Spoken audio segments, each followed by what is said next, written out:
Alright, so this is installment 2 of the Astronomy Extra Credit entitled Gravity and Motion.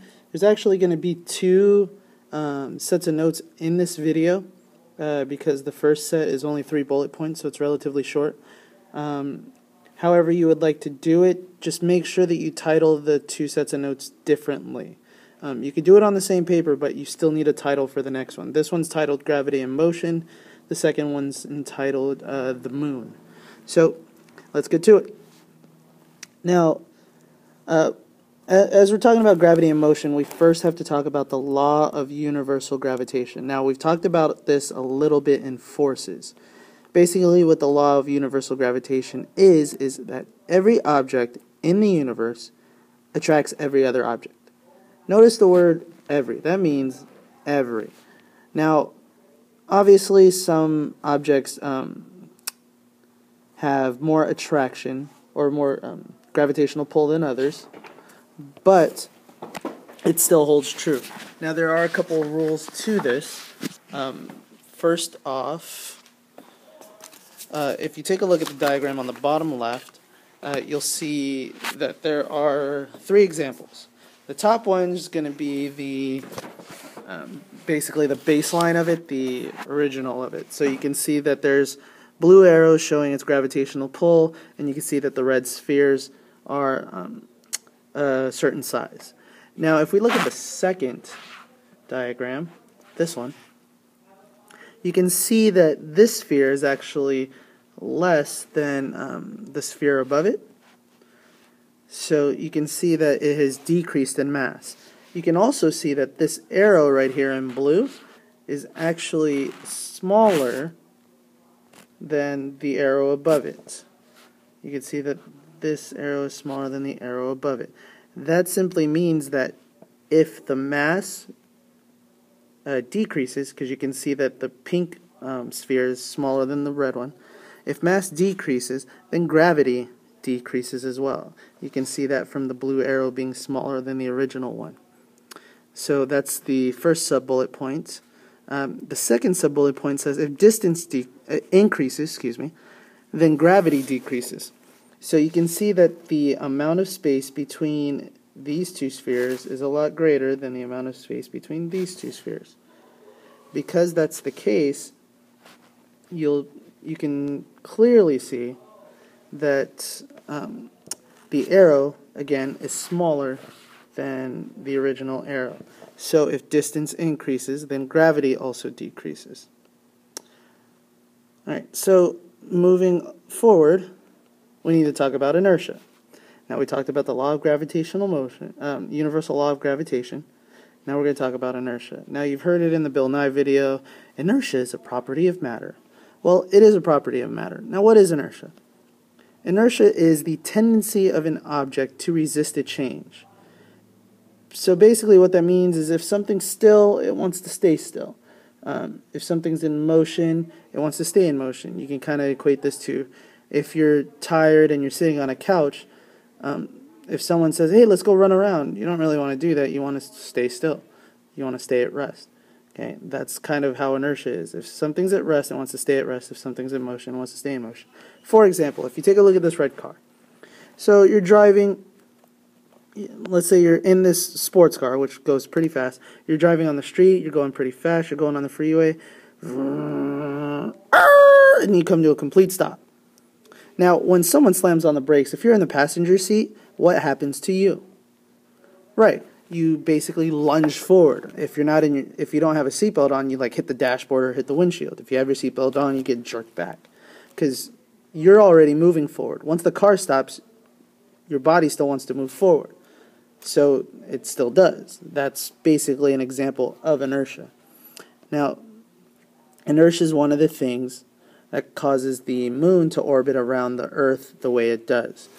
So inertia, being that something in motion wants to stay in motion. So you can see here with this arrow that inertia is the moon would basically take off in this sort of direction because it's in motion. It wants to stay in motion. The only thing that keeps it close to the Earth is the gravity or the gravitational pull from the Earth. So since the moon wants to go this way and gravity holds it close, then it ends up going around in a circle. And it keeps going around the Earth and around the Earth and around the Earth. So those are the two things that determine why the moon orbits around the Earth. It's inertia and Earth's gravitational pull. Newton's first law of motion. Well, Newton's first law of motion is basically him stating what inertia is. An object at rest will stay at rest, and an object in motion will stay in motion. Pretty simple, pretty straightforward. Now let's go ahead and talk about the moon for a little bit. Now, most of you know a lot about the moon, the fact that it has craters. Those craters were caused by meteors or asteroids hitting the moon, those sorts of things. But there's also some aspects that you either may not know or may not know why. So we'll talk about that. For instance, this is the example that we have of the phases of the moon. Now you can see that the sunlight is coming from this sort of direction. Okay? Now, depending on where the moon is in relation to the Earth, that determines how much of the moon we see or we don't see. For instance, if the moon is directly in between the sun and the Earth, then you can see that this side of the moon is exposed to the sun, but you can see that the side of the moon that we're on is not exposed to the sun. Therefore, we can't see any of it. So what you end up seeing is a new moon, or you actually don't see the moon. Now, as the moon revolves around the sun, around the Earth, we'll start to see the moon a little bit. So, for instance, if the moon's in this position, you can see that you can see from the angle that, again, this part of the moon is exposed to the sun, but with the angle that we have, we actually see part of that. You can see that here. Okay? So if the moon is in a 45-degree angle in between the sun and the Earth, we end up seeing a crescent. Now, if the moon is in this position, you can see from Earth that we can see half of that. So basically what that's called is a first quarter. That's basically the first quarter of the whole revolution around the Earth. So you can see, based on the positions of the moon in relation to the sun and the Earth, that determines how much of the moon we see. Okay. Now, this whole process takes roughly around 28 days. Okay. So let's go ahead and keep going. One other thing that I need to mention, and we'll erase all this so that we can clearly see. The side of the moon that faces the Earth is always the side of the moon that faces the Earth. Meaning, the way it rotates, we always see the same side of the moon. We never see the other side of the moon, or quote-unquote the dark side of the moon. Some of you may have seen the movie Transformers: Dark Side of the Moon. Well, that's because there is a side of the moon that we never see. So, for instance, the flag that was put up by astronauts, we're just using it as an example, it will always be on the side facing the Earth. Okay, so that's just the way it ends up being because of the rotation of the moon around, or the revolution around the Earth, and the way the moon rotates, it ends up being kind of like that. Alright? So, first off, what are the phases of the moon? Well, we saw that. Phases of the moon are the different shapes of the moon that you see from Earth. So, you may see a crescent, you may see the first quarter or half the moon, you may see a full moon, a new moon, whatever the case may be. Now, important to know that the shapes of the moon that we see from Earth depend on how much of the sunlit side of the moon faces Earth. For instance, if we see the entire, like if we see a full moon out, that basically means that we see the entire side of the moon that's exposed to the sun. If we don't see the moon at all, that means we're seeing the side of the moon that's not exposed to sunlight, so we don't see it. Right? and that all depends on the relative position of the sun, moon, and the earth. Okay, so again, here's the illustration. You can kind of see, depending on the angle, that's how much of the moon we actually see. Solar eclipse. So we'll talk about a little bit about eclipses. Now, some of you kind of know what it is. It's a big deal when we can see it from where we are and people want to see it. That's because it doesn't happen very often.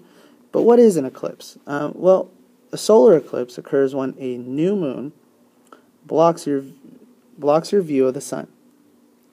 So you can see here, and obviously it's not to scale, but the moon, is between the sun and the earth, okay, in a solar eclipse. Now, the darkest area of the moon's shadow is called the umbra. You can see that here, right there. So that's the moon's shadow, okay, the darkest portion of it. So that's where the eclipse would be seen best from, is that portion of the earth. Now, there are portions of the earth that will still see the eclipse, but it'll be partial.